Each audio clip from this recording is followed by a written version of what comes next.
அனைவருக்கும் வணக்கம். நான் உங்கள் தோழி சுதாஸ்ரீ. நம்ம சுதாஸ்ரீ ஸ்டோரி பாக்ஸ் சேனலில் தொடர்ந்து மகாபாரதம் கதைகளாக பார்த்துக்கிட்டு வர்றோங்க. அதுவும் கதாபாத்திரங்கள் மூலமாக நம்ம இந்த மகாபாரதத்தை தெரிஞ்சுக்கும் போது இன்னைக்கு நமக்கு மறக்காமல் நினைவில் இருக்குங்க. மகாபாரத கதையில் இன்னைக்கு நம்ம தெரிஞ்சுக்க போகிறது அரக்கு மாளிகையை பற்றி தெரிஞ்சுக்கலாங்க. பீமனோட அசுர பலமும் அர்ஜுனனோட வில்லாற்றலும் துரியோதனன் மனதில் பொறாமையை வளர்த்துக்கிட்டே இருந்துச்சு. அதுக்கு ஏற்ற மாதிரி அவனோட மாமன் சகுனியும் கர்ணனும் அப்பப்போ சதி ஆலோசனை சொல்லித்தர்ற ஆளுங்களாவே அவருக்கும் அமைஞ்சிட்டாங்க. திருதராஷ்டிரருக்கு தன்னோட தம்பி மகன்கள் மீது பாசம் இருந்தாலும் தன்னோட மகன்களான கௌரவர்கள் மீது அளவற்ற பாசம் கொண்டு இருந்தாரு. அவருக்கு மனோபலம் இல்லாததுனால துரியோதனனுடைய எந்த ஒரு கெடுதலான செயல்களாக இருந்தாலும் அதுக்கு துணையாக தான் அவரால் இருக்க முடிஞ்சிச்சு. பலவிதமான வழிகளால் பாண்டவரை கொல்ல துரியோதனன் முயன்ற போதெல்லாம் கூட விதுரரோடைய மறைமுகமான உதவியால் பாண்டவர்கள் தங்களுக்கு ஏற்பட்ட ஆபத்திலிருந்து தப்பிட்டு வந்தாங்க. பாண்டவர்களோட நற்குணாதேசங்களை தான் அஸ்தினாபுரத்து மக்கள் ரொம்பவும் புகழ்ந்து பாராட்டிட்டு இருப்பாங்க.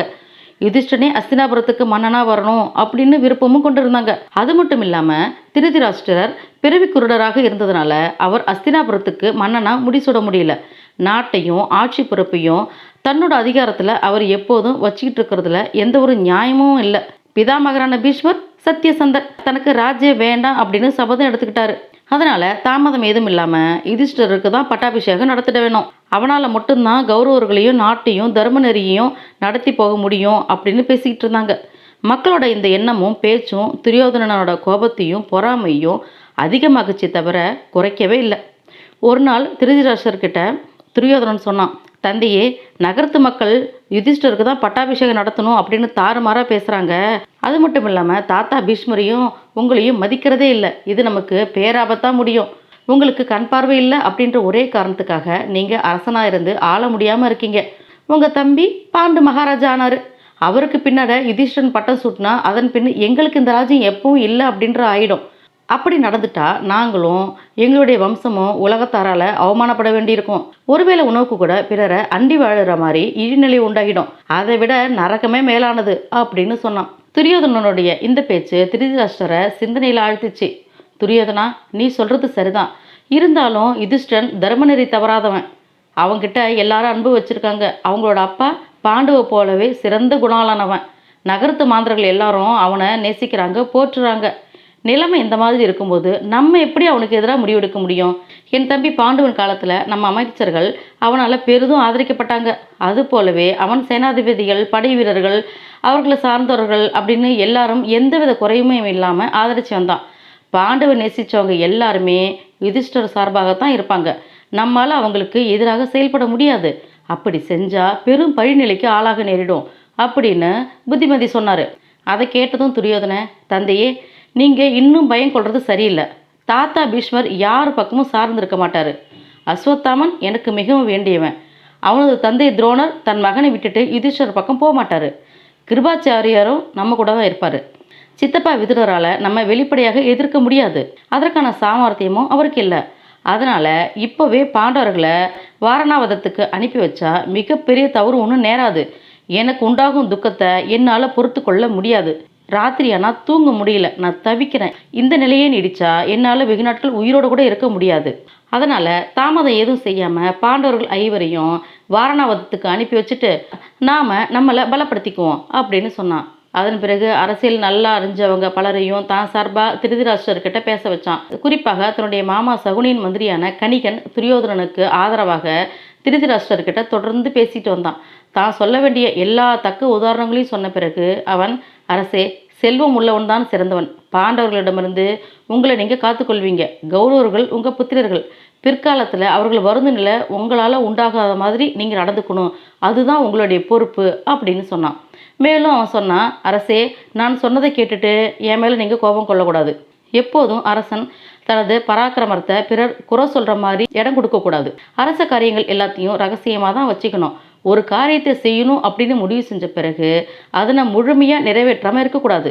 நமக்கு எதிரானவர்களை நம்ம உடனே அழிச்சிடணும்.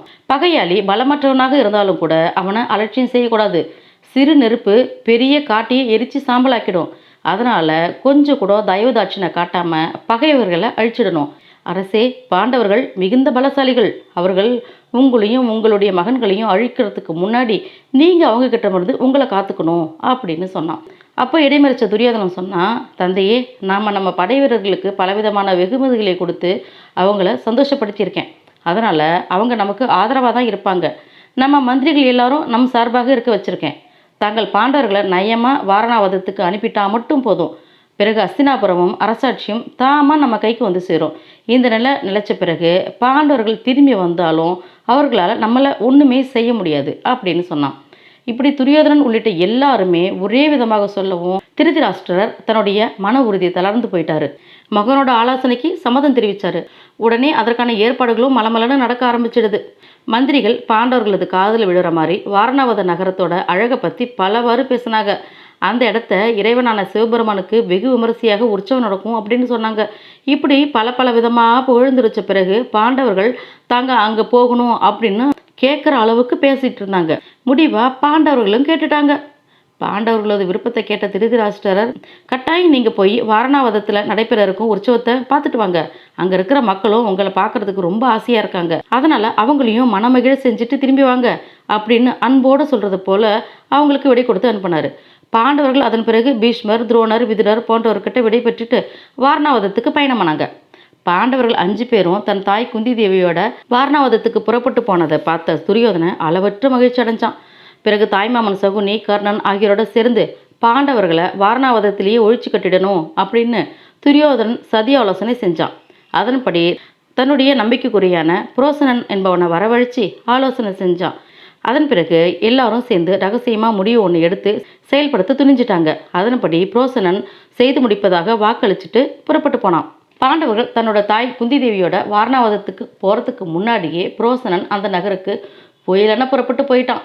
அங்கே பாண்டவர்களுக்கு அப்படின்னு சணல், குங்குளியம், மெழுகு, அரக்கு, நெய், எண்ணெய், கொழுப்பு இது எல்லாத்தையும் சேர்த்து மண்ணையும் சேர்த்து குழைச்சி தீப்பிடிக்க தகுந்த மாதிரி ஒரு அழகான மாளிகையை கட்டி முடித்தாங்க. அந்த மாளிகையில் அங்கங்கே தீப்பிடிக்கத்தக்க இருக்கிற மாதிரி பொருட்களையும் யாருக்கும் தெரியாத மாதிரி மறைச்சி வச்சான். மனதையே கொள்ளை கொள்ளும் அளவுக்கு விதவிதமான ஆசனங்களும் மஞ்சங்களும் கொண்டு வரப்பட்டு மாளிகையில் வைக்கப்பட்டிருந்துச்சு. மாளிகை முற்றிலுமாக தயாராகும் வரையில் சந்தேகம் எதுவுமே இல்லாமல் பாண்டவர்கள் ஊரில் தங்கியிருக்கிற சகல வசதிகளையும் செஞ்சு முடித்தான். மாளிகை கட்டி முடித்ததும் பாண்டவர்களை அந்த அரக்கு மாளிகையில் தங்க வச்சிடணும்.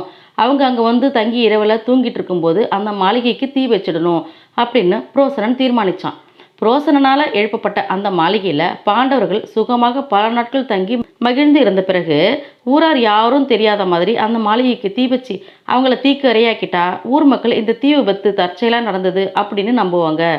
எந்த காரணம் கொண்டும் பாண்டவர்களோட அழிவுக்கு தானும் தன் சகோதரலுமே காரணம் அப்படின்னு யாரும் பழி சொல்ல மாட்டாங்க அப்படின்னு துரியோதனன் தன் மந்திரி புரோசனன் மூலமாக தீட்டிய திட்டமாக இருந்துச்சு இந்த அரக்கு மாளிகை. அடுத்த வீடியோவில் அரக்கு மாளிகையிலிருந்து பாண்டவர்கள் எப்படி தப்பிச்சாங்க அப்படின்னு பார்க்கலாம்.